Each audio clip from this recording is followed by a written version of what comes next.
No stream here yet. There it goes.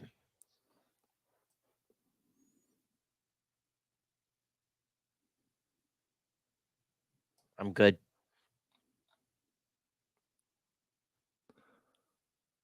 Okay.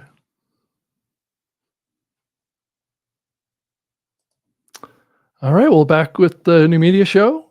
It's great to have you back with us watching. Todd's here as well, and he's back in the U.S. in Michigan. So he's joining us from his studio build. So how's it going today, Todd? It's not the studio. Right behind me is not the studio build. I posted a picture on Facebook that showed the partial studio build. So yeah, it's coming along. maybe next week. Maybe next week we'll be ready. So Okay. we'll see. But Well, yeah, I've been making multiple runs to the storage unit and dragging stuff back here. So I could not have anybody here right now because it is an ultra, well, let's just put it this way, I cleaned up behind me. And for Chris, if you didn't know, I lost my other studio. I didn't get evicted. I got my lease terminated. So I had to vacate the location I was at. So I now had no I'm idea. rebuilding. That makes sense. Yeah, it just sucked, but it's life. But hopefully this new setup will work, and if bandwidth willing, we'll be okay. But matter of fact, I was talking with an alternate party yesterday about some additional bandwidth, so we'll see. I asked the company how much to bribe you guys to bring fiber down my road 1.5 miles, and the guy says, "You know how much it costs a mile to bring fiber?" And I said, "No." He said $70,000. I'm like. If you said 10, I'd say, I'll write you the check, baby. 70? Oh, we're going to have to go on a Kickstarter to get that done. Yeah, right. Yeah. And that would probably just to you, right? Is there any other customers that could get on that? Yeah. Just to me, but there's not enough customers from their point, like 6 houses or something. So, no, and no one's going to, say, oh, yeah, I'll give you $10,000 to have fiber. No.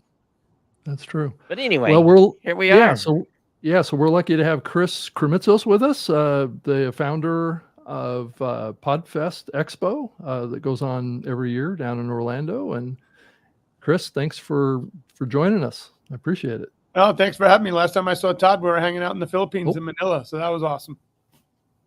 Yeah, that was, and I was able to hang out with Aya and Cebu here recently myself as well. So you guys got the royal treatment. Her and I just went from business to business to business. I think we visited 5 different companies in like 8 hours. So so a little different visit with her, but it was good.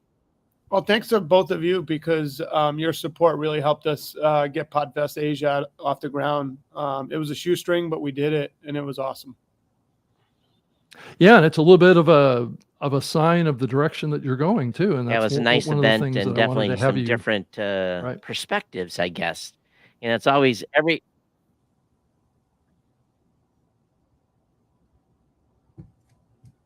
Yeah, I think you're lagging on us a little bit, Todd. So, so I was wanting to have Chris here to talk about, his big announcement that he had. Yeah, this was a few weeks ago now of, a new kind of partnership and folks in his company, actually Cutting Edge Events, I guess is the new company.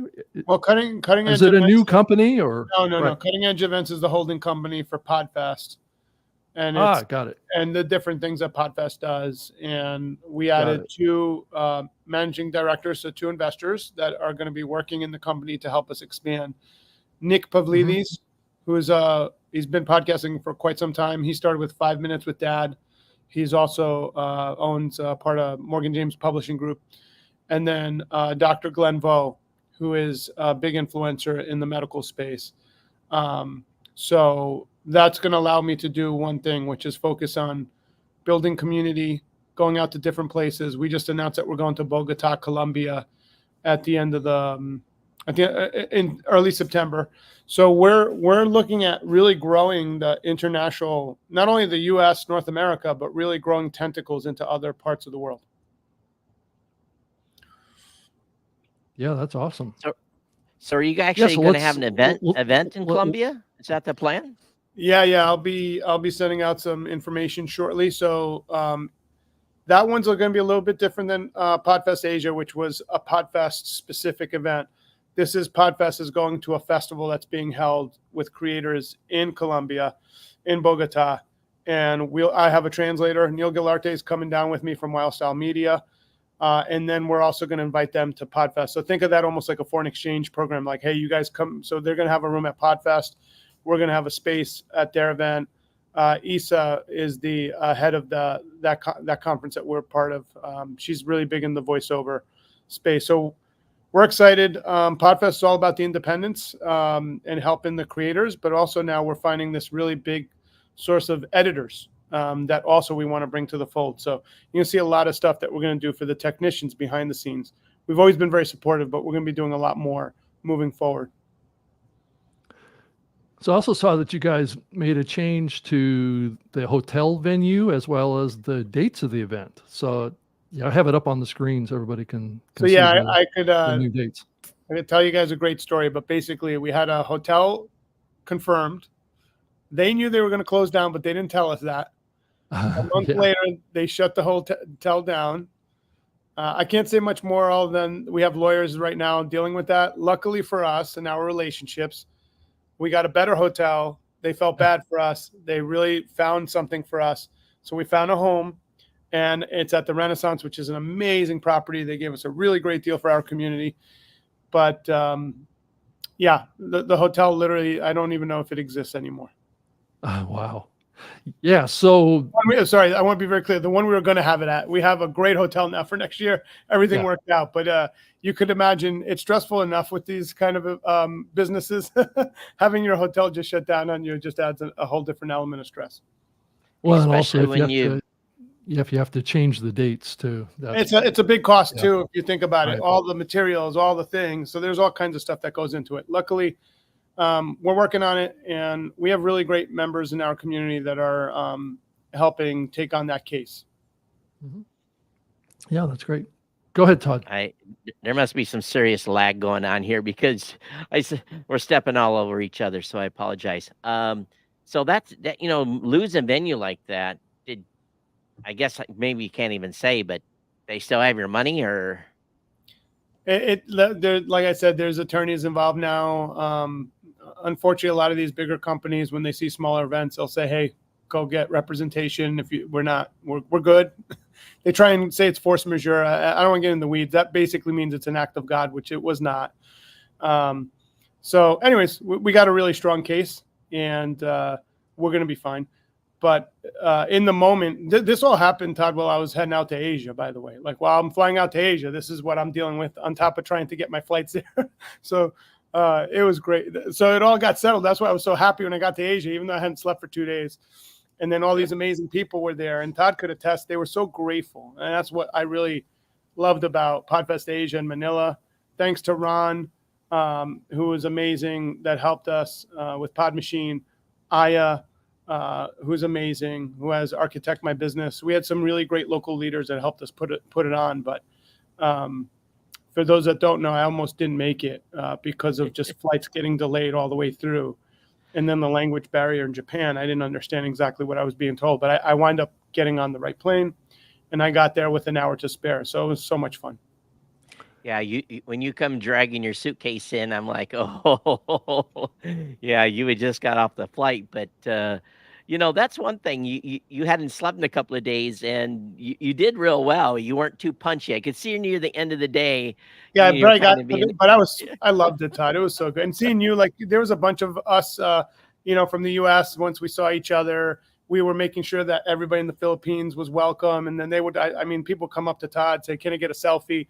It was really nice just seeing how grateful everybody was there. It was great. And for Todd to share that with us. And thanks to Todd, we had lunch provided because of Blueberry. So people were really, that was one of my favorite events we've ever done, Todd, just from the gratitude perspective of the audience. It was really amazing. Yeah, it was. And, I think what it really shows me, and of course, the big event in Florida in the I guess it was, we termed this in the winter. It's not even the spring. Right.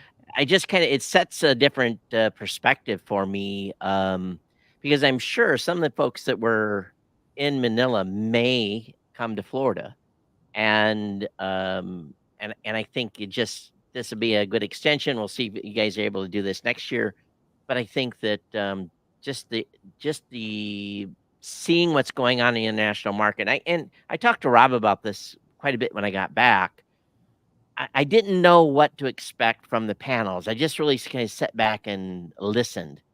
And the folks that are running networks out there, it would have been the education that they were providing was equal to, if not greater than maybe a session I'd set in at a regular event here in the United States.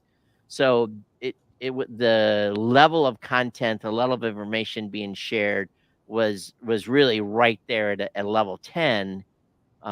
It wasn't like we were year one into an event and the content and the speakers and stuff weren't up to speed. No, no, no. The education level of the content was really, really up there. And then the nuances the of the community. And one thing that I always just thought that was interesting is no one was talking about CPMs or anything. I was like, okay, is this a big secret? And I think just culturally wise, they don't necessarily go too deep talking publicly about money, because I got 2 or 3 of them cornered and it said, "Hey, you beat around the bush a little bit, but what are you guys actually seeing for advertising?" And they told me, I was like, "Oh, it's same as the United States.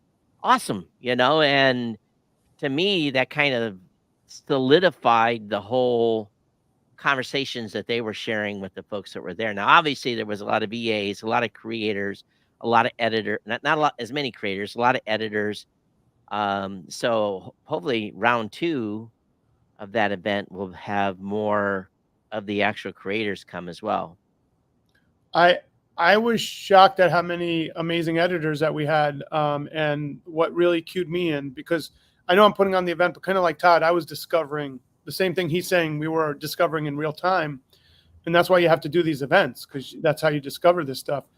When we had Jack Baldini, our attorney, go up there, and they were not asking the same questions that US people would ask. They were asking very detailed trademark, copyright infringement stories. And I think a lot of them have dealt with so many different creators. And in Asia, they rip off things a lot more quicker.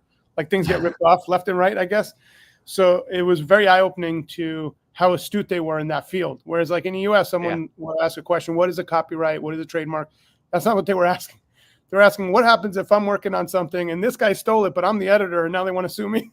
So it was interesting to hear these kind of questions. And it was eye-opening, kind of like what you're saying, Todd, how in-depth this audience was, the people we were pulling from. It was really, really eye-opening for me. So Chris, on this new strategic partnership that you've got with these 2 new gentlemen coming in, and I know this is you've been a one-man band along with the support team, of course, Yeah, we for have a a great long support team, right? Yeah. But I'm excited about this from just because you stretch pretty thin, my friend. Correct. And so, I find that to myself all the time. I'm thinking, oh man, I'm a little bit too stretched too thin.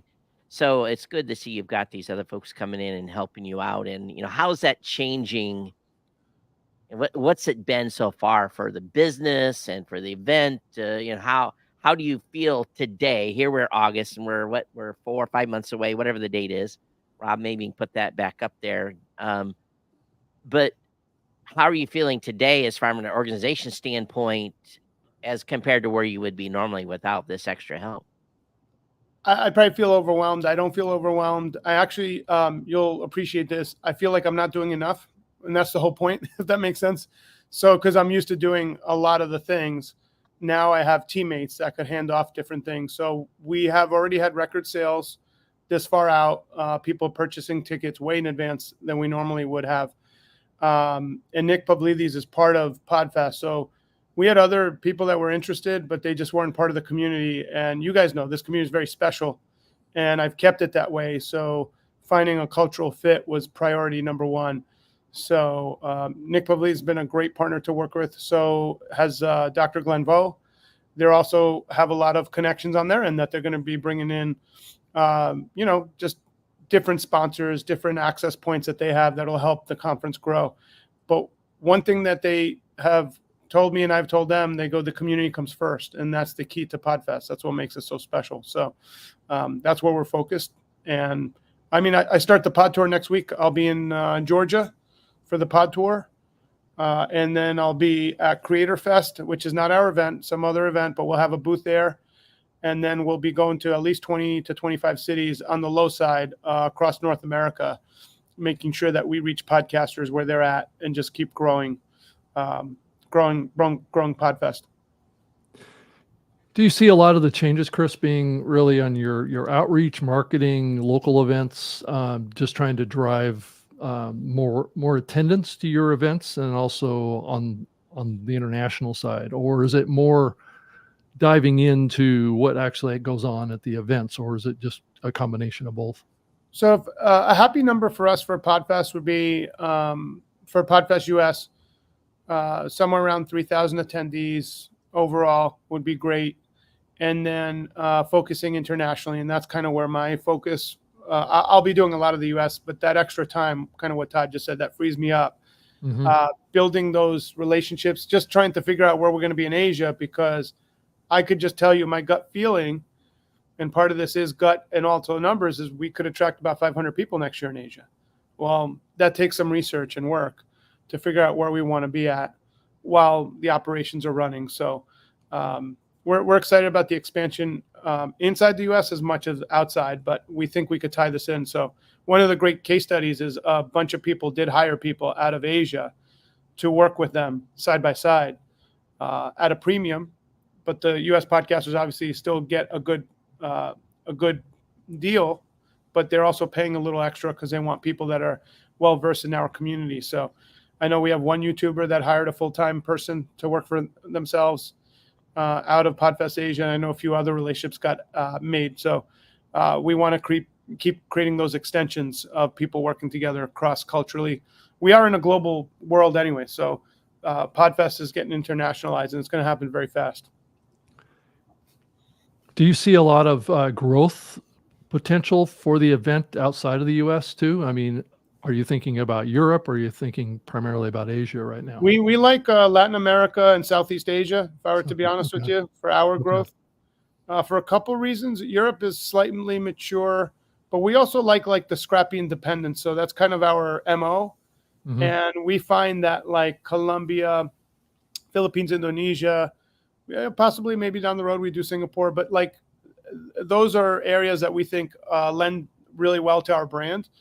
And I wouldn't be surprised if one day in the near future there's a Podfest that's getting 10,000 people. Might not be the U.S., but it'll be somewhere in the globe showing up. Obviously, we'd have to figure out if we can even do that, but don't be surprised if there's a huge event outside the U.S. that's pulling thousands of people that are coming forward.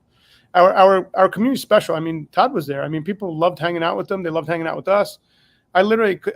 People didn't stop coming up to me, thanking me for us coming out there. I'm sure they were thanking Todd. They were just coming up to us. Thank you for being here. Thank you for acknowledging us. We see those individuals part of our community. Yeah, they've had no events. They've been on their own. So, they either do something virtual. There was another event that happened just here recently in either Singapore. I can't remember, some event. We didn't hear too much news. Yeah, Malaysia. We didn't hear too much news out of that event. But it's just like when I went to Saudi, it was the same thing. It was just a huge eye-opening to me. And, there's definitely, takeaways that I brought back to the team. That's why I went to Cebu here recently, is well known. I spent 2 months in the Philippines. Some of it's personal. The other piece of it was a little bit of business. And to be honest with you, the quality of people that the workforce in the Philippines has largely been known for many, many years to be, they work a lot of jobs overseas. Matter of fact, when I was coming back, the guy that was sitting next to me was on his way to an oil rig in Louisiana, out in the Gulf, working for a big multinational. And I was talking with him, and he goes out there and does 10 weeks on the oil rig, and then he goes back to the Philippines for 6 weeks, and back and forth. He's flying more frequent flyer miles than I am.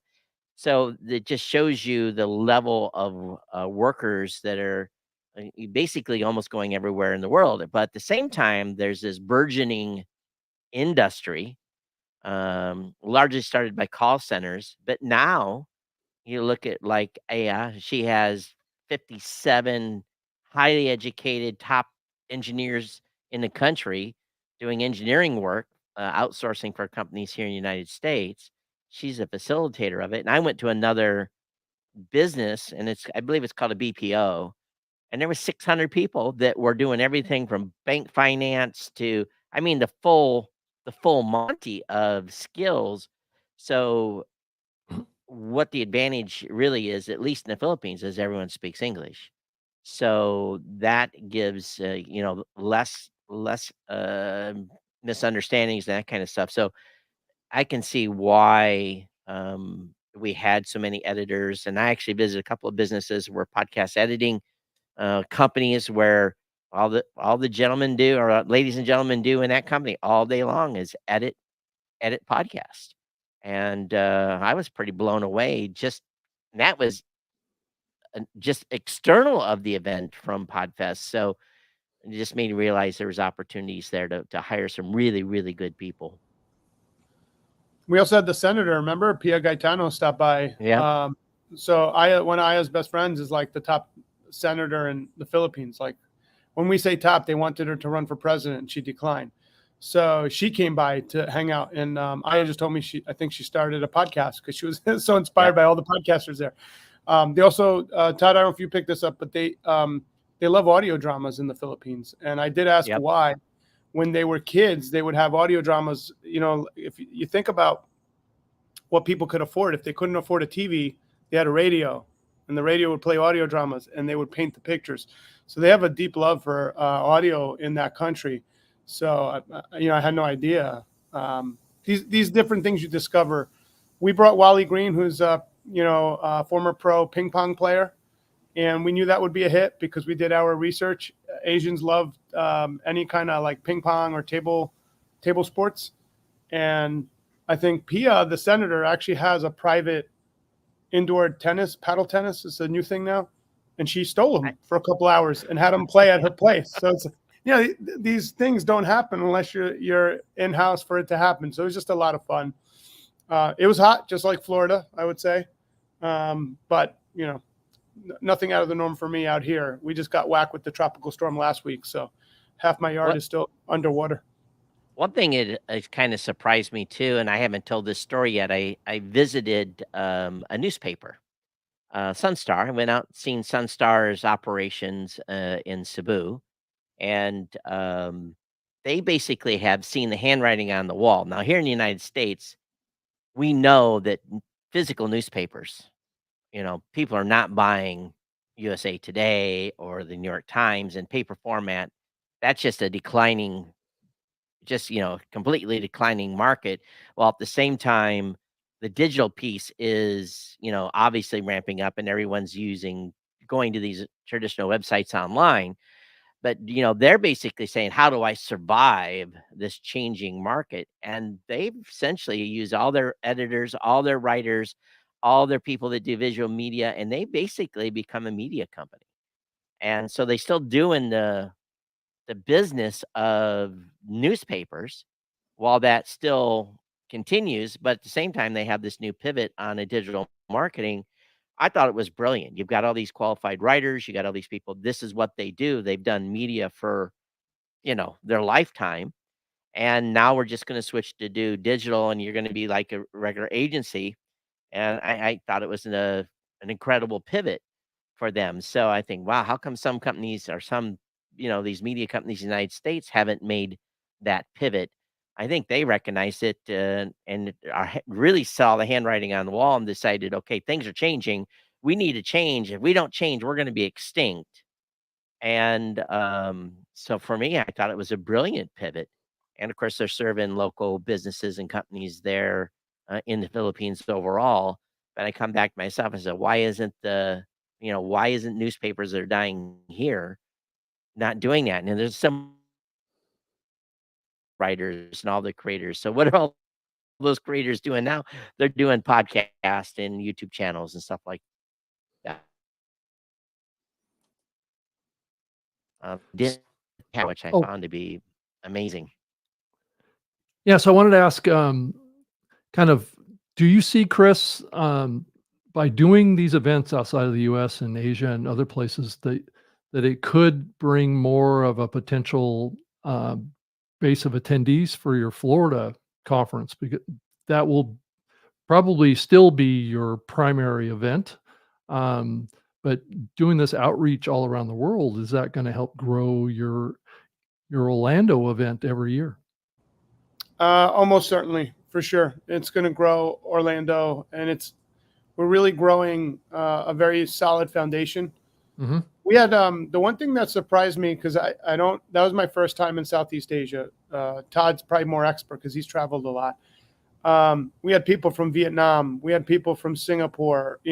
People came in, and I would talk to them, and they're like, "Hey, I'll see you at Podfest." And what was interesting, they were putting flight trackers to when they got a good price on a flight to come out that far out. So, yeah, we're going to see a lot of cross-cultural exchange, but I would love to also vice versa, right? Instead of half a dozen of us from the US next time, let's get 20, 30 people that want to come out there and hang out with 400 or 500 people in Southeast Asia. So I think you're going to see it. That's the whole point, is to see it all across. Obviously, our US is right now our HQ, but the other branches should grow quite rapidly. Yes. So we got a question from the audience, from David Menendez de Silvia, who asked the question: what can an indie podcaster expect to bring home as kind of like a benefit or a windfall from actually getting involved in a big podcasting event? So, Chris, I don't know if you want to address that. I'm sure you think about that a lot. Yeah. So, like, one, you meet a lot of technical individuals. So there's a lot of really experienced editors that you meet. A lot of times people are looking for different people to work with. The tips, the education is incredible that people are sharing on how to grow, on what you want to do. And then the collaborations. At Podfest, we do have an influencer meet and greet. Mm-hmm. There's also the Hall of Fame, which we love. But the collaborations to learn from how the whole ecosystem was built is there. I always tell people, like, if Todd and Rob are in the room, go say hello. And they chuckle a little bit. I'm like, no, they're the reason why the rest of us are here. Todd's got a story giving Steve Jobs feedback directly. That's not a common thing. So, like, those are the people you at least want to talk to. I know when Todd teaches, it's always action-packed. He's always updating his stats. So people always say to me, hey, that's the 4th time I've seen him speak. But, man, that's good to know what's going on, because Todd updates his stuff. He's not telling you what happened 3 years ago. He's telling you what he sees today. So I think that's really important. For me, it's the community, really, because let's say you're successful, you're doing well. You want to see your friends and see how they're doing. And the collaborations are ginormous, to see your friends and compare notes and see how they're doing. But Podfest does, I'm obviously very biased, but I do believe we have some of the best, if not the best, education for independent podcasters, because the education is given by them. The majority of the educators are applying. We go through literally 500 submissions, and we make sure we don't ask the question. The question we ask is, how will this serve the community, and is something that they're looking for? And that creates superior education on the stage. Yeah, I think that's the thing that, a lot of newer podcasters need to have as a takeaway, is that all of us, Todd and I included, we started off earlier in our podcasting career going to conferences and being involved in. Sure, I was working for companies at the time that gave me that capability, but it's also, building your connections inside of the industry and learning from others. And I think that the industry really has been built historically off of sharing and helping each other. And I'm hoping that will continue. I think I have seen a little bit of a decline in that as people have gotten competitive in this medium and not sharing and helping others as much as they probably could. And that's a big thing that happens at these conferences, is people are sharing and giving hopefully good information to others. It's not always good information, but it's also, something that you have to, as a content creator, as a human, kind of decipher for yourself what's good information for you. It's not always a perfect fit, but these things are all about building community and building relationships. I know, Chris, that's the big thing that you've been really doing with your Podfest conferences, is building those connections to independent creators and not so much entirely focused on kind of the business side of podcasting per se. But there's a component to that that's coming to your event as well, I'm sure. Yeah, there's networks that show up. There's connecting. There's networking. It's all there. But at the end of the day, we want to make sure that your time is well spent with great people, having a good time, and comparing notes through the camaraderie. Like Todd mentioned, Aya. I met Aya through Jim Cirillo and David Allen Moss at the Cleveland Pod Tour stop last year. I happened to mention that we love to get out to the Philippines. I've always had a great kind of like when I was a kid, I had a really great experience with the Filipino family. That I was on a class project, and it was me, another Greek kid, a Filipino kid, and Michael Chang. All of us, our parents were from other countries, and we all grouped up, and we had to go do a class project. Anyways, one of the kids, we went to the house after school, and the parents didn't feed us because culture, I guess they don't feed the kids till later. Well, me and the other Greek kid, we like to eat, so we were starving. The next day, we went over to my buddy Asinjo's house, and his family's from the Philippines. But this time we told our mom, so they gave us like an extra thing to eat in case there was no food after. But they roasted a whole pig, and I said, "What's this pig and paella? Who's this for?" And they go, "For you guys." I'm like, "We're like 14-year-old kids. Like, what are you talking about?" And the hospitality. Both parents were nurses, great people, because they still had the scrubs. They had just come off of work, and they literally made, like, when I tell you they put out a spread, I never forgot that. And that's one of the reasons I was like, I want to get back out to the Philippines, because I just still remember the warmth of that family. And Ron, all these amazing people, they let out the red carpet for us out there. So it was an incredible journey. And I think the thing people have to remember too, because if you haven't traveled much overseas, I've really seen a lot of the world. I've been fortunate to. And there's some places that, are rife with poverty, and it's very, very sad. But what I think what I was exposed to was incredible working spaces, more modern than even maybe what you would have oftentimes here in the United States. Nurse on staff, uh, childcare on staff, all these things that you kind of hear about big companies like Google and other folks being able to provide their employees. They're doing this within these BPOs for these folks that are working for American companies, and it comes as part of the package. So I was just astonished, to be honest with you, about this, about the work, but basically where they were working. Number two, the policies around working, where no one's being abused. People are being paid at probably higher wages than they would be able to earn in a local company. So I was pretty astonished just from that aspect as well. And again, that wasn't even related to the conference. We're at this beautiful facility, and again, like Chris said, happy to have us there and glad we're here and thank you. And yeah, the whole 9 yards. So there's something to be said. I think if you are working in a big city like New York City or something like that, you're used to these types of big working facilities, but not everyone lives in a big city and has this type of exposure. I was pretty blown away. But again, oftentimes you've had this perception. Part of my challenge of hiring offshore was I was worried about. I didn't want to be that company that ended up in the news for not providing the right type of facility, the right salary, the right benefits, all those types of things that often you hear about companies, people hiring people, that they have got that locked down. You don't have to worry about a situation where someone's going to be taken advantage of. And I think that was separate from the event, but it just goes to show you where at least the Philippines is in regards to that type of, if you're hiring VAs, I recommend that you hire a VPA through a BPO. That person will be absolutely unequivocally taken care of. They won't have to work from home. They can come and work with other people. You're going to pay a little bit more for that, but I think that's ethically the way to go, especially for folks that are thinking about hiring VAs. And again, there's companies like Ron's company that is doing this ethically, and the people you're hiring is getting paid a fair wage.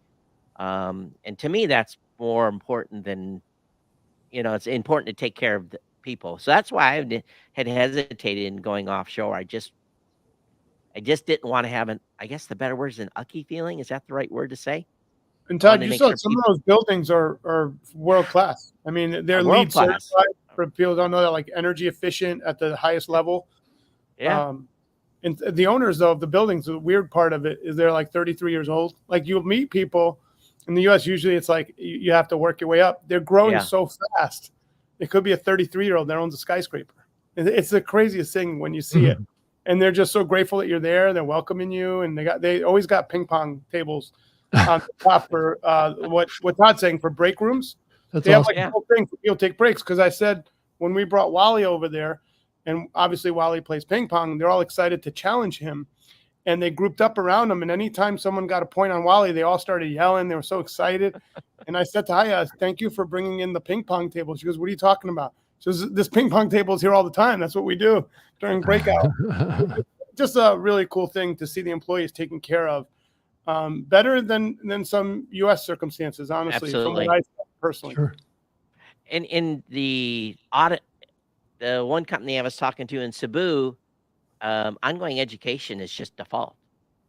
You have no choice. If you're going to, even if let's say there's 20 companies that have people within this BPO, everyone is getting continuing education. Everyone. Doesn't matter which company you're working with. It's just part of the package. So I don't know.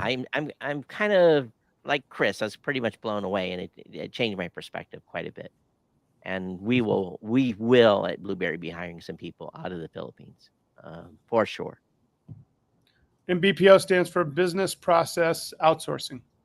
Yeah. It's a third-party company that helps support, basically guarantees your results. If something doesn't work, they got someone else that could do the work. And the main thing about it too is you're guaranteed that you are not going to end up on some list because you've taken advantage of someone because you paid them less than you should be paying them. So that is not going to happen.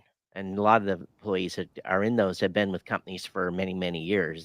They because you're very fair in compensation. So yeah, I think know. those days are over, Todd. I think when people would get people and brag about them paying someone $1 an hour or whatever. Now you got these middle companies that have. Rob, one thing that I noticed, I don't know if you noticed this, Todd, and I did ask Aya about it. I said, "Hey, a lot of the girls have braces," and she goes, "What do you mean?" And I go, "I just noticed like a lot of the girls in their late 20s, early 30s have braces." I go, "Is it cheaper here or something?" She goes, "No, it's pretty expensive." And I go, "Well, why do they have braces?" She goes, "Because they're making good money now and they invest in themselves." So like, here when you're a kid in the US, usually your parents get you braces. They're now over the last decade, kind of like what Todd's saying, they're making good money.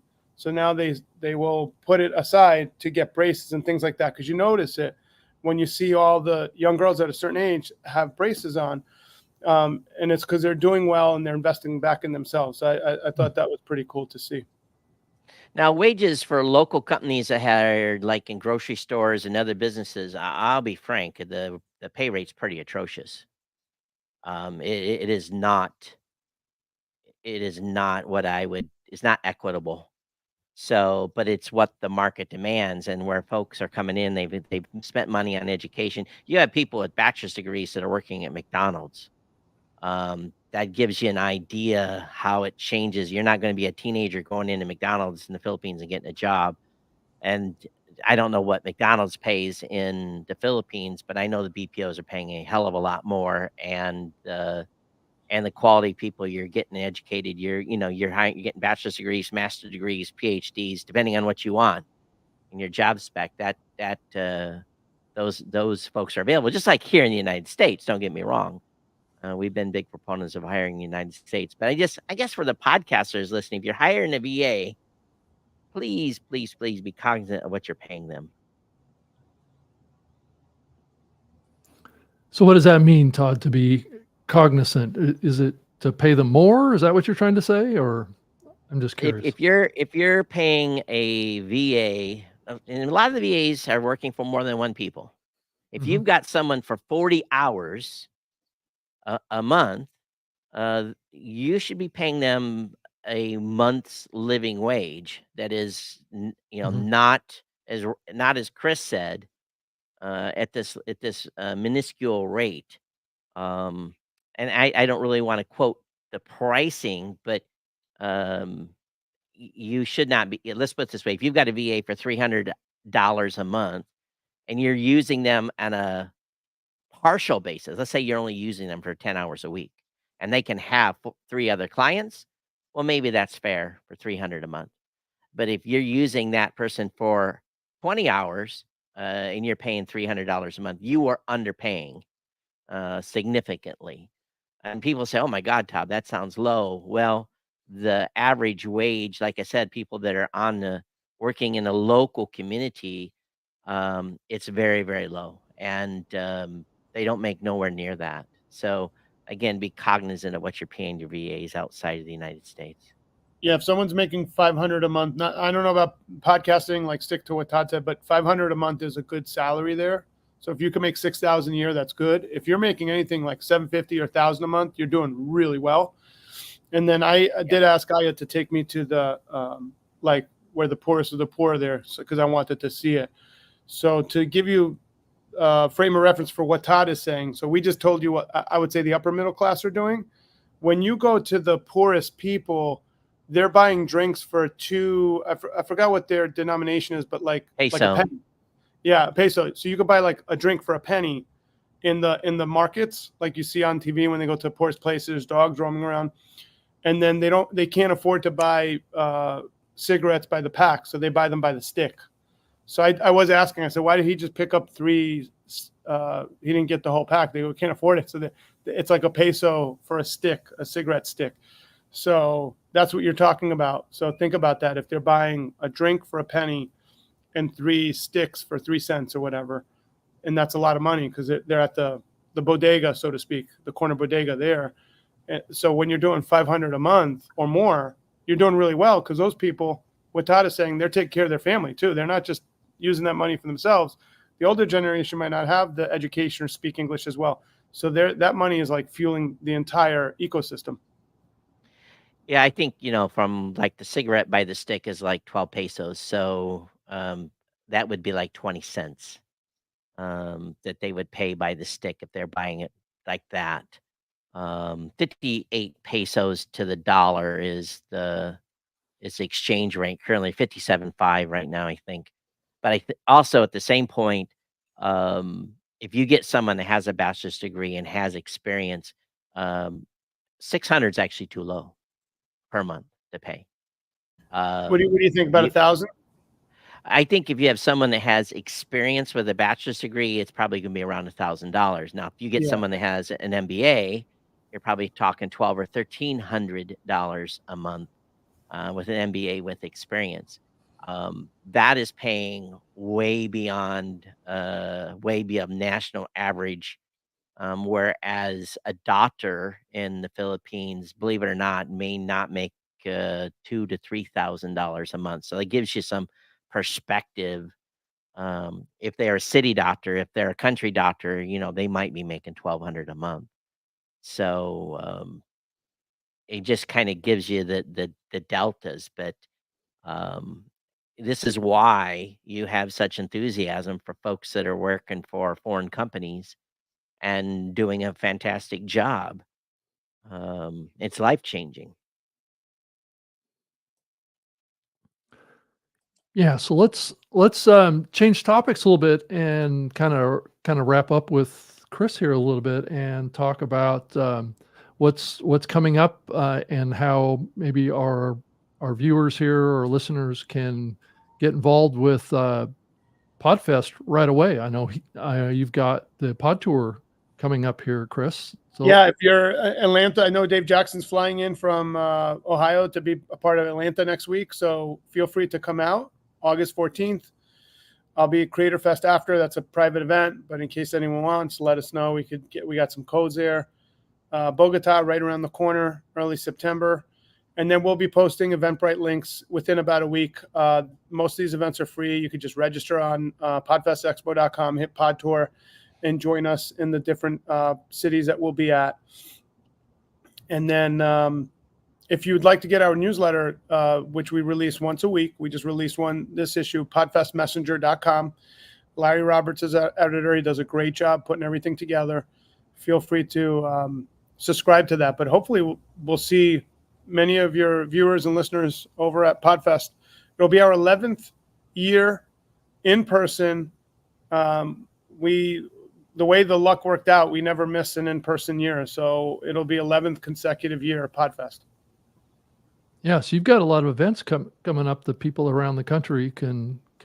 We're going to post a lot more. So that's just the opening. Oh, you are? Oh, yeah. This is just the open. By the end of August, you're going to see, because we work with local leaders, so we're also working with their schedules. And then I might be at a bunch of them, but other team members will be at other ones. So we're excited. We had a huge audience in Toronto last year. So we're excited we think Canada, there's so many people hungry that want to get together, and they just haven't had the opportunity. So what usually goes on at a Pod Tour event? What's the program look like? So this year the theme is video podcasting. We just think video is a big thing. We saw that out in Asia. So the theme will be just a couple of tips on how to look good on video, how to produce really good video. So that's this year's theme. So we just go through 10 different steps, but that's about 20 minutes of the presentation. The rest is if we have some veterans of Podfest, we might bring them up to do some Q&A, like very informal. And then we all hang out and chill, give everybody a code on site to join us at Podfest. You see there Cutting Edge Events, which is the company that runs Podfest. Scroll down a little bit. You'll see it right underneath. We have over 31,000 people that have attended our events. So like on Eventbrite, that's like almost unheard of. So we've hosted, I lose track, so I don't even want to say the number because it doesn't sound real. We've hosted a lot of events supporting podcasters all over the world now. So I'm really grateful to that, because when we post an event on Eventbrite, I think we're over 60 RSVPs, and it's a week out. We'll have well over 120 RSVPs for Atlanta. How many show on a free event? About 50%. So 60 people show up. We'll have a great time. And then we give them an opportunity to join us at Podfest. So Atlanta's a great city for us. We'll probably go there again before the year's up. But we just love it up there. So it goes from 7 to 9 p.m. Eastern on Wednesday, August. Yeah, so format 7 to 7:30, light networking. Everybody's saying, hey, how you doing? Where you been? Welcome new people. 20, 30 minutes of presentation. We keep it very simple. If I have a PowerPoint, I have images that correlate with a handout, literally, because that way, if we don't have PowerPoint, we don't want to stress out. Here's the material. And then after that, we just connect. We just hang out, and then off to the next stop. Okay. Yeah. And then back to Orlando, and then Clearwater. So and then Colombia. Yeah, we're going to do a lot more in Florida, Colombia, Bogota. I've never been, so I'm excited. It'll be my first time in Colombia. Yeah, it's awesome. One thing about Colombia is,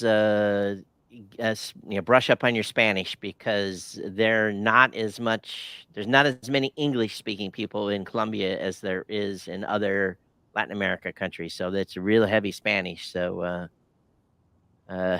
brush up on your Espanol. And we'll do. And I got Neil Gilarte who will help on that one. But, the fact that you say that in the Philippines is very easy to get around. When I was in Japan, not everybody speaks English like they do in the Philippines. And the people of Japan are so respectful. They give you exact directions. So little things like they don't tell you like, hey, that's the last bus. If you miss that, you're not getting another bus. They just tell you, here's where the bus stop is. So you learn a lot about cultural differences in communicating. But I had a good time in Japan too. We spent, since I was over in Asia, kind of like what Todd, I think what I learned out of this is don't be so for me, it's always been like, oh my God, the plane ride's so far. But then you get there, you're like, why haven't I done this? You're like, what is over that dumb little logic? So I'm excited to expose my family to those countries in Asia. I was just so impressed with the people and everything. You know, it's, you know, people say, oh, it's like fly out of Chicago to get to Narita is, you know, 13 and a half hours, but you're going to sleep part of it. And you're going to arrive like at 5 o'clock in the afternoon and, you know, be able to easily get around and get your hotel and sleep the night and then be ready to rock and roll the next morning. So Japan is a great destination. All of Asia is not that hard, but it is you know, typically depending on how many connections you have, will be a 24-hour day. But once you're there, then if you've got 7 or 10 days to spend there, then you're good. But you know, one thing I tip for you for Japan, Chris, is Google Maps will get you around the subway in a big. It's fantastic. It's unlike any other place I'll be using it next time for sure. Yeah, because you have to tells you even what level to go on for the train. Because Wow. sometimes, and it'll say, okay, go in this exit and turn left. And but yeah, so the trains are the way to go in Tokyo.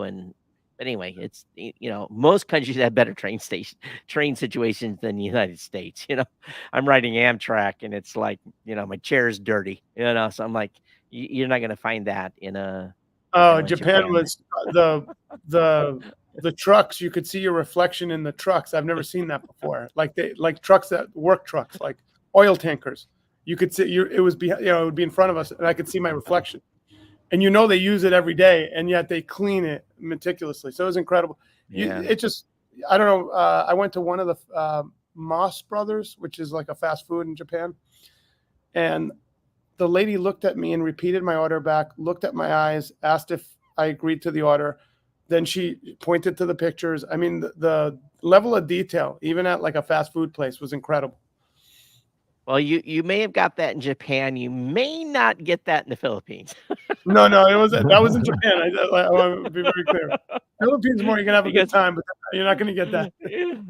Sometimes you get your order read back to you, then you get your order and you're like, this isn't what I ordered. So but you know, it's just culturally different every place, you know. And I was able to go over to Thailand for the first time in 30 years for 7 days, and nothing has changed there. But the food, you know, I thought, my God, I could become a vegetarian in Thailand because the food was just, I mean, off the chart and inexpensive. So it's just those types of things that you know, those little things that are cool to do when you're in specific countries, not less doing the tourist thing. And I know you got to do a little bit of tourist stuff while you're over there, which was good because awful long way to come just to do business. Yeah, True. and I've never been to Asia, so this whole conversation is kind of new to me. So it's great to hear, definitely. And Chris, thank you so much for joining us today. Thank you both, and thank you for all that you guys have done for the podcasting ecosystem. I don't think I know your audience probably realizes, but I try and tell the Podfest audience, like, hey, there's people I helped build the steps that we're all stepping on, and thank you for laying the foundation many, many years ago, and still being on top of it today, that's hard to do. Chris, we got to give credit though. There's a lot of new people doing a lot of great things too. So you know, we're learning from them as well. I go to events. You know, it's hard for me. I try to listen more than I talk, and it's amazing the ideas and what people are doing in the space right now. So we may pave the way, but I tell you what, there's a lot of folks now, they're doing some incredible work out there. And I think we've starting to see some of that. Those folks, you know, you see them at your event, we see them at other events, putting out great information. So, you know, it's one of those situations where you can treat an old dog tricks. And I think that's what both Rob and I try to do, is try to stay up on stuff. And we're not perfect. We're still a little bit of old curmudgeon in certain ways, but and when you go so much for so many years, it's hard for us not to be a little skeptical of some things. And yeah.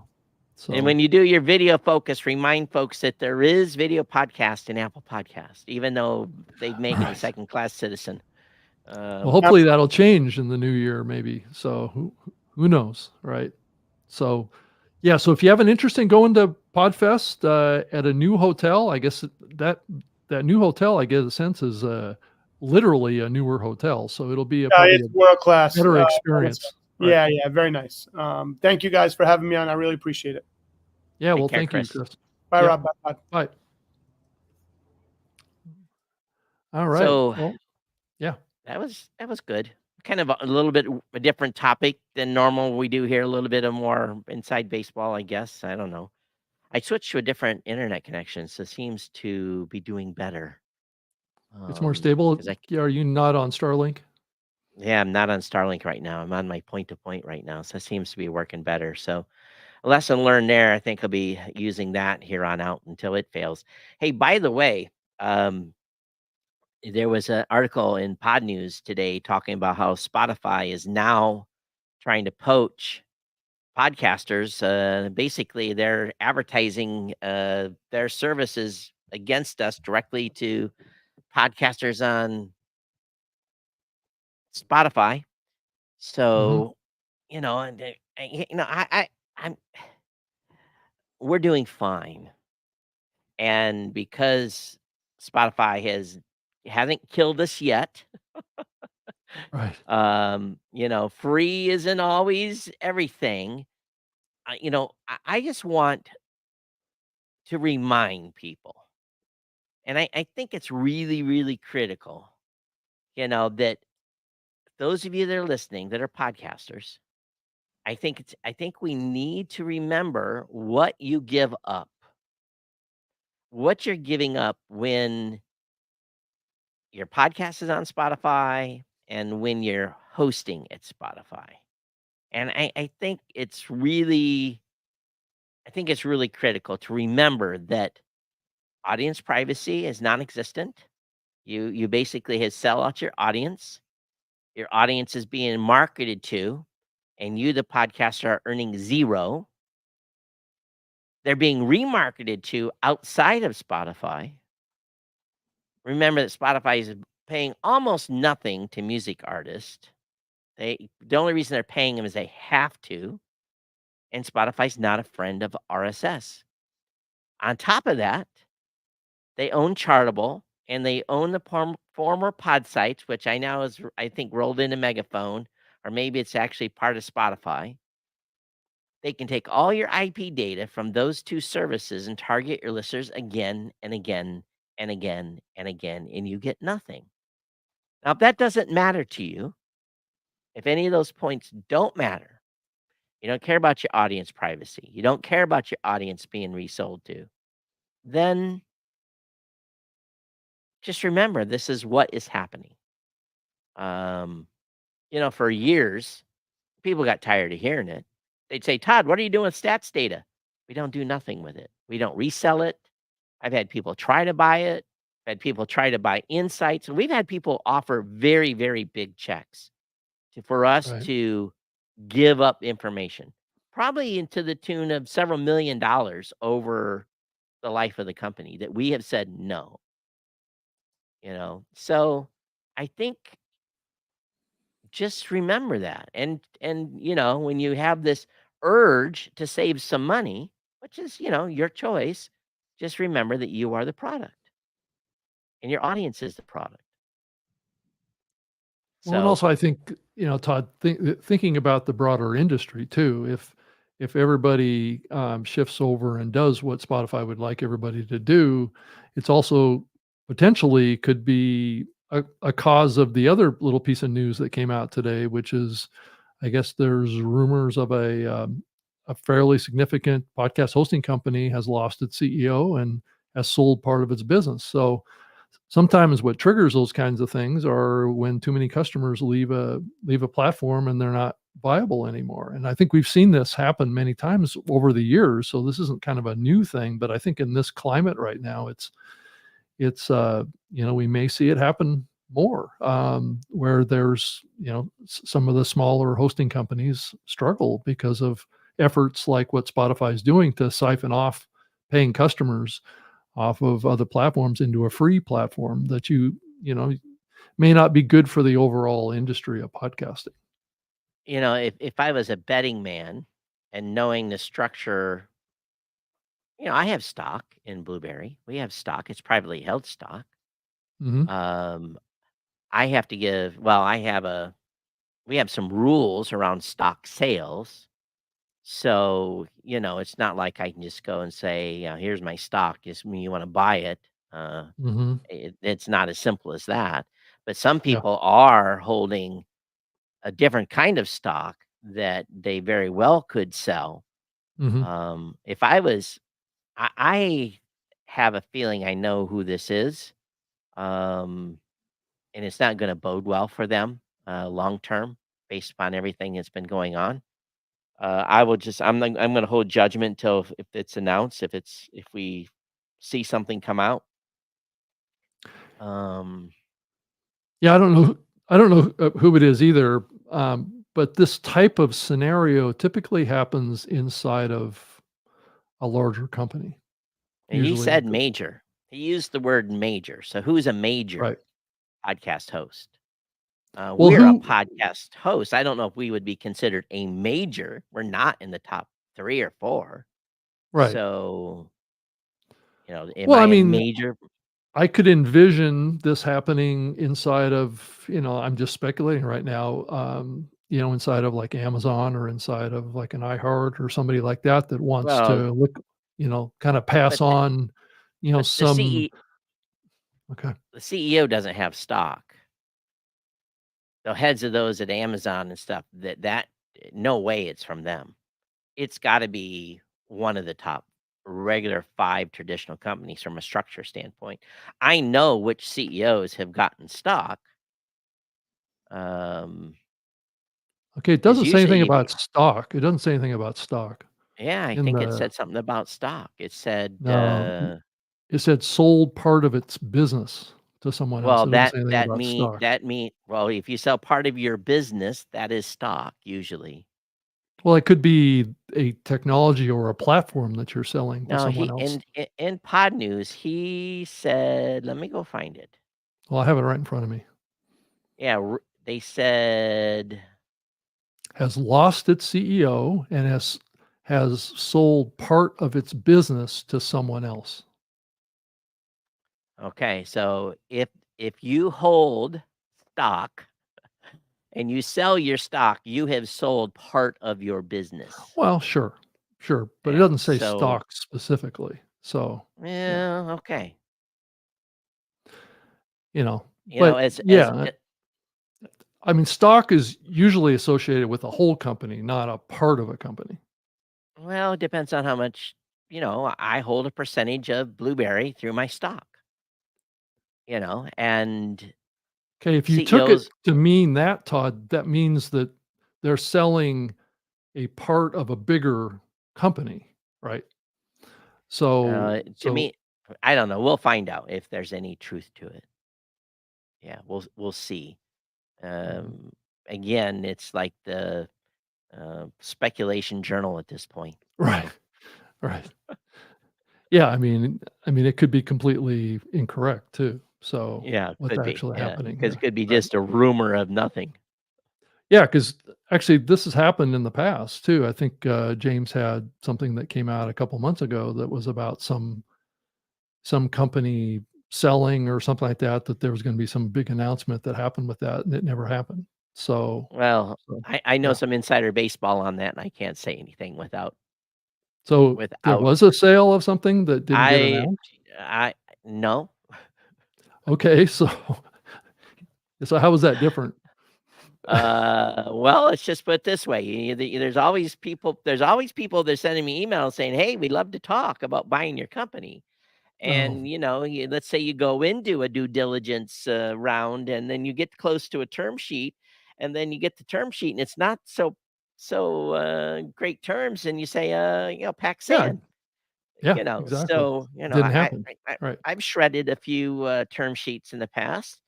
um One in particular that can't get sued anymore by him. So what you're saying is it may have been pitched, but it didn't happen. So, right. Yeah, I got pitched, and yeah, when the cell phone was next to the shredder, and it was, that was, the end of the conversation. But so there can be deals are getting close, and then the deal doesn't go through. Right. And Well, I think so that's that, probably more common than the deals that go through. yeah, I'm sure. Right. Yeah. So then, if someone is, and if you're a public company, technically, you can't really, you have to, I'm a private company. I can probably say whatever I want. Now, I might get fired for saying it, but if you're a public company, there's definitely rules Yeah. on what you can say because it could make the stock do this, and you get in trouble with the SEC. So Mhm. we'll see. Yeah. See if there's any. Again, I have my Ouija board out, and we'll see how it goes. Yeah, I also saw that, brand safety is back in the news big time the Yeah, last good. couple of I'm days. glad. I'm glad Elon's suing them. Yeah. Was it, Elon as well as Rumble? Well, So, X actually, X is essentially Elon well, is suing yeah. Garm. So I personally think it's well deserved. I was a little bit surprised by the video that was put out by the CEO of X, uh, Linda, Yaccarero, um, that she made some of the comments that she made in there. I thought it was really kind of interesting that they had discovered significant evidence of, kinda collusion amongst advertisers to specifically target, those 2 platforms, and Or and we've individuals. Yeah, we've yeah, known this. or yeah, right, and it's interesting, we've talked about brand safety and suitability and those platforms and GARM and things like that, and GARM is definitely in the crosshairs right now Yeah. of a rating system that is proving to be giving people a tool to kind of moderate content. It's not so much as innocent as I think many would like to, kind of project it as being. But I think if you're on the advertising side of this space, increasingly those GARM criterias through brand safety are getting integrated. And I know that there was some news that came out the last week or so about, the benefits of having brand safety tools built into podcast hosting companies. And increasingly, I think we're starting to see that start to develop now. So that would cause a situation where those brand safety tools were made available to content before it was published, which has been kind of like the opening that has kind of held those platforms back, is that it was only applicable to past content. It wasn't being used to prevent the publishing of current content. And so if that technology can be integrated in with podcast hosting platforms, that means that when you publish, when you upload an episode, it automatically goes into the brand safety tools and gets rated before it even is actually made available on a public kind Well, I of. think those companies have integrated that should be called out. I Well, don't know who all's integrated. I have a pretty good well, I idea of think, at least two. yeah, no, I know of a couple too, and they're out there, proactively about it and promoting it as it's the next great thing to slice Yeah. bread. And I just wonder if they may regret that, here in the next few months that they've been out there so much getting in front of Well, it, right? I think every company that's hosting company that's doing that, it should have to disclose, and their podcasters should know that their content, might be being subjected to some downward pressure. And that's Yeah, all I'm going to say at this point. Hey, I want yeah, to share today. sure. Today I'm using, well, I have two of these. This is called the Audio Sigma Pod Mhm, Mobile. This is mhm, Gen 1. Unit that I'm using today is a much more advanced unit, but what I'm doing with this today is powering my SMB7. I mhm, have the ability to send a monitor out, so we're live and lit. I believe we are, unless I've touched something. Well, I don't see it working right now, but I know that we've been live and lit most of the day. How come I don't see nothing on the monitor anyway? But anyway, the only thing this thing doesn't do is record. It's got the ability to have a an equalizer, denoise. It's got some functions, basically phantom power and the like. So why isn't that working? Oh, I got a cable that is goofy. My apology here. Anyway, so we've been live and lit, but you might not have heard anything. So anyway, this is from Audio Sigma, and I've been using this here as the studio is being built. When I did my tech show on Monday, I used this with on-screen recording. I went old school. I recorded with Adobe Audition, not using any third-party tools. So this is a great tool for anyone that is looking to have a rig that will go on the go. And the amplifiers in this thing they're off the chart. Beautiful sound come out of this. Audio Sigma Pod Mobile. And if Oh, you're it's at Podcast Movement, it's Audio Sigma. It's called Is that right? Audio Sigma, SIGMA, and it's currently being sold purely through a partnership with the BSW. But Mhm. we're going to give 2 of these away at Podcast Movement.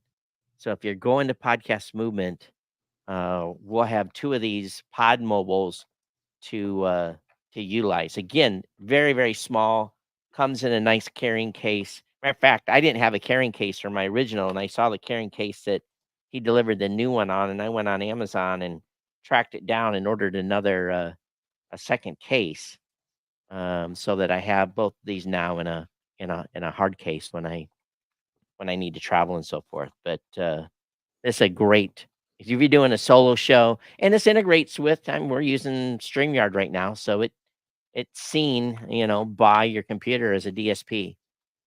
Mhm. Yeah, I see it's got an Ethernet port jack on the back of it That here. Yeah, that's for daisy chaining them. So Oh, this doesn't connect to the internet. It just daisy chains.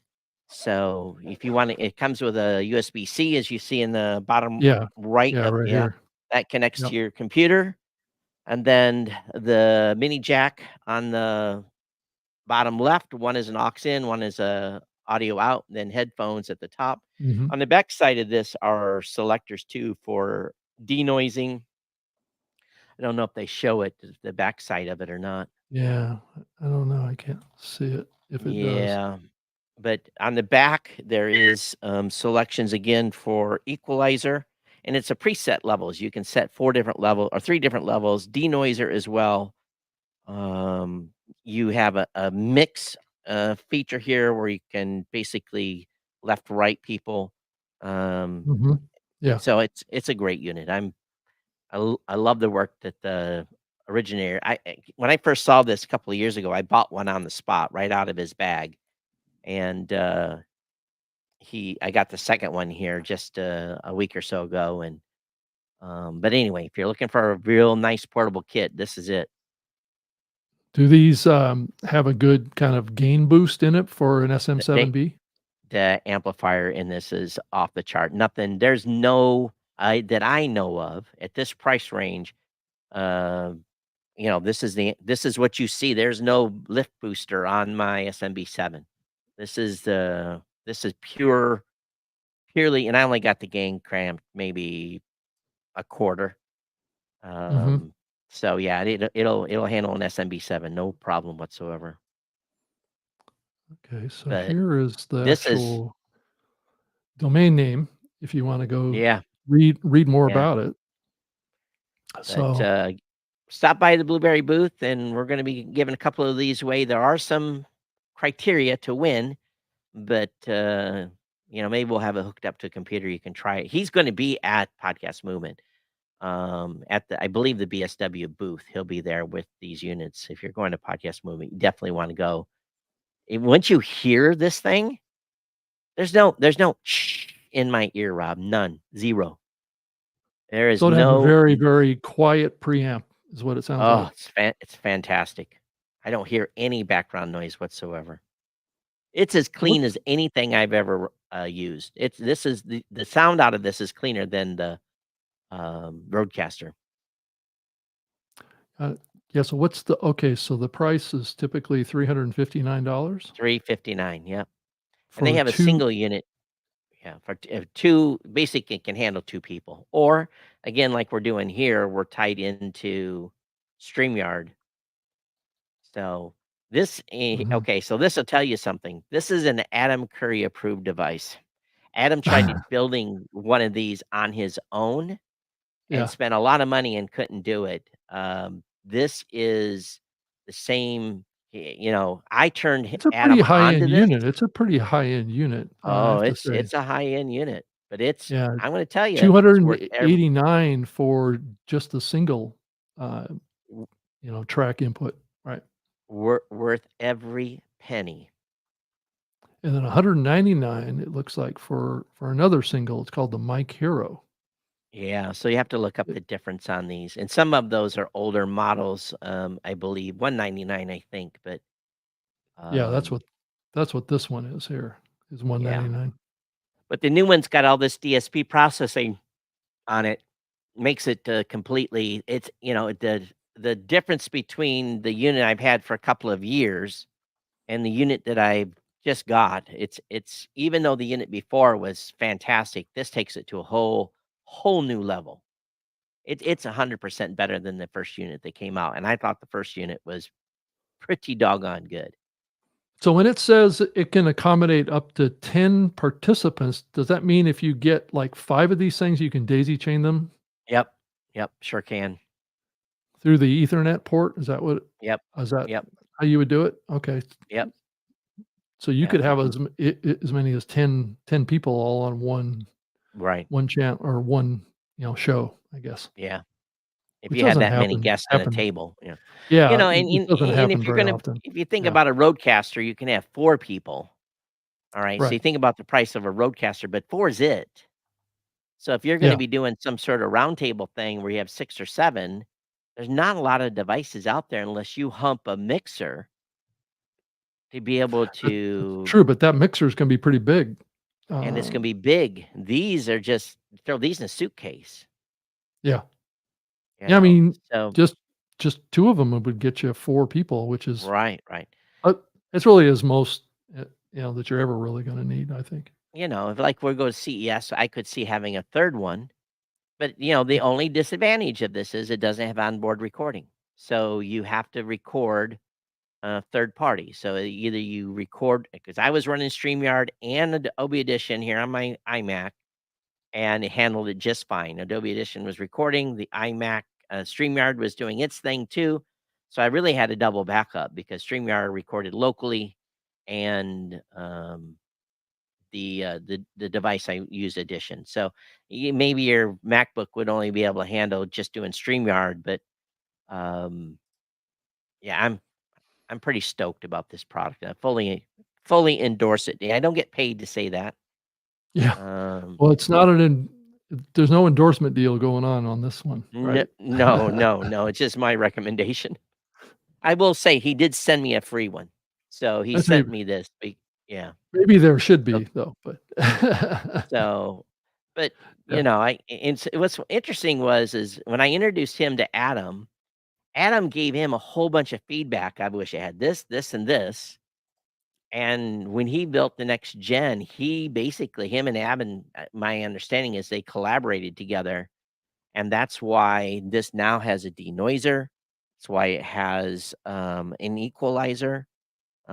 It's got a ability to do split on, and I don't fully understand that. There's a record mode. So maybe it sends back a single channel or a split it says split stage and normal. So I'll have to look at what that means. Maybe it means it sends two individual tracks back for those of you that like to edit. It's got a loop back function I'm not using. It's got phantom power, and you can even plug it into external power supply, but I'm running it right off USB. It's working just fine. So Yeah, anyway, that's great. that's what we have. That's the audiosigma.com/pod mobile. So if you're listening to this in the audio version and you want to go check it out, it's audiosigma.com/pod mobile. And so, Todd, let's quickly talk about in the last couple of minutes about your Oh, People's Choice Awards. yeah, I slate was guess, announced. right? Yeah, slate was announced on Monday, and Okay. we've got about 20,000 listeners casting the final ballot. So you can go through the list of folks that were nominated. So Hmm. we've made it to this next stage. So what we look at next is the way we came up with the list of people that are voting is we know because they have a login who voted for what. So when we extract we had this year a little over 3 million people participated, 900 shows, around 3 million people, we're down from last year. 3 million people participated in voting. And then we have an option when they signed up to vote for the nomination, they can opt in to be part of the final slate voting. And then what we do is we know who voted for what. So we do a weighting on the list. So that as an example, and I'm not going to say a show name, let's say show one. Let's say show one had 1,000 people nominated, and show two had 700 nominated. So in the end, if we would have just took 20,000, and we probably would have ended up with more people for show number one in the final voting pool. So what we do is we adjust it. It's weighted so that no show has an advantage over another show when it comes to final voting. And that's pretty tricky. It takes my uh, team over at One Technology, it takes them about 24 hours to get that list together. So that's where we're at. We're in final voting now. Some of the categories were a little short. This year we didn't have as many Spanish entries. Is not as many Asian shows either. Hmm, that's interesting. Yeah. Yeah. Yeah, it's awesome that it's coming up here. The awards are going to be given out at the end of September, right? September 30th. Yep. As part of International Podcast Day. Yep. So that's awesome. So trying to think, is there anything else that we might want to talk about, Todd? Anything top of mind with you? I know, I guess there's always stuff going on in the news. Yeah, I don't have anything pressing right now. Trying to think here if there's anything that jumps out. But there's always new things that are coming out on the technology side of podcasting. I guess Auphonic has launched a transcription tool, I guess, which I guess is new. Looking at anything else, I guess the ambies are now open for entry too. But I think we could probably call it a day, Todd, if you want to. All right. And apologize earlier for my weirdness in the streaming connection. That's okay. That's That's all gonna right. be the challenge here. That's the thing I'm worried about the most is, and it's raining. If it's raining hard, I'm done. I won't be able to do anything. The Starlink goes down, my Oh, it's point the to cloud point cover. It's the cloud cover. cloud cover. The Starlink is more affected by rain, Hmm, but the point to point still is too. It's affected by heavy rain. So interesting. I'm pointed in an antenna 13 miles away. So Oh, that's what this stream is right now. So anything gets in between that, heavy rain, that signal it can it doesn't can do as slow well. it down, right? Yeah. And Okay. Starlink just does not survive heavy rainstorms at all. It's bad. Really Yep. bad. Yeah. And just to let everybody know too, podcast movement's coming up in a couple weeks too, down in Washington D.C. on August 19th through the 22nd. So if you haven't booked yourself for that, that would be a good event to attend if you're inclined. Absolutely. And so, well, anyway, Todd, we should probably sign off once you tell people how to find you. At Geek News on X, geeknews@gmail.com on the email. Of course, you can reach me at on Mastodon at Geek News, at geeknews.chat, and if you're on a Mastodon account. So those are the 3 primary ways. Yeah, and I can be found at X as well, at Rob Greenlee, and on LinkedIn and YouTube and all of the platforms like that as well. And definitely come back and check out the show next Wednesday. I'm assuming that we're doing a show next Wednesday. There's no Yep. conflicts that you have? Okay.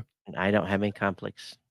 So I think next week we'll just come back and just do a regular show with you and I, Todd. And Okay. and because I know we've been on a guesting spree lately, so I think it's time for us to kind of get back to our core, and that's talk about the issues in the medium. So Absolutely.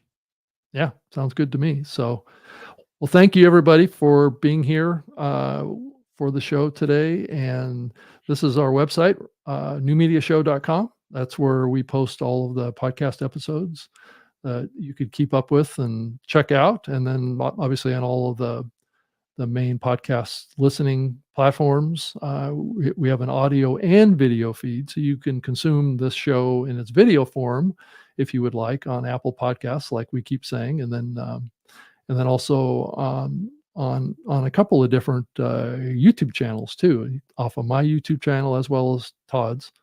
And so we're trying to embrace all the new stuff, aren't we, Todd? That we've been doing for 12 years. Yeah, well, we're not embracing nothing new. It's just ops normal here. Right, exactly. So, all right, well, take care, everybody. Thank you so Thank much. you. Yep.